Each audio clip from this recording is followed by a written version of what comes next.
Even though I wasn't where I wanted to be, I would pay attention to the very small things that were starting to change, just the baby steps. So I remember I used to do this breathing activity where you bring one hand up and bring one hand down, and that would really ground me and make me feel really calm. And it was exhausting to me in the beginning to just be lifting my arms, but I focused on that one thing for a month, and then at the end of the month, it was easy to me. And then I would walk from my couch to the kitchen like maybe 10 times, and then the next week I'd be like, "All right, now I can do it 15 times." So I just focused on the very small wins.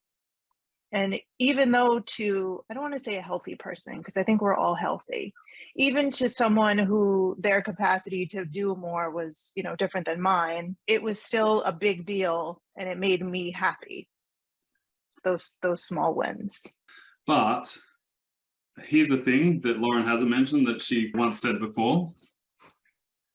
If your whole body is in pain, right?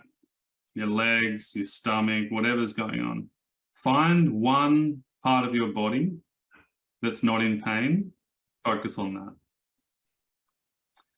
And I think that's so powerful because, when you are feeling so shit, it's so easy just to focus on all the crap. But I really love that one piece of advice, just find the one body part.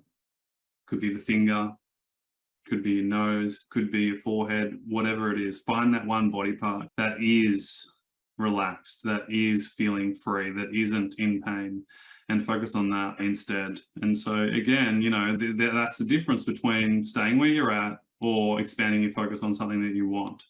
And one takes you backwards, one takes you forwards. And so it comes down to a choice. Yeah, it fundamentally comes down to the decision you make in that moment, every moment. And that's just what I see time and time again. You just see it in the world too. It's like people who just keep complaining about their problem. And it's like, my first tip, stop talking about your problem.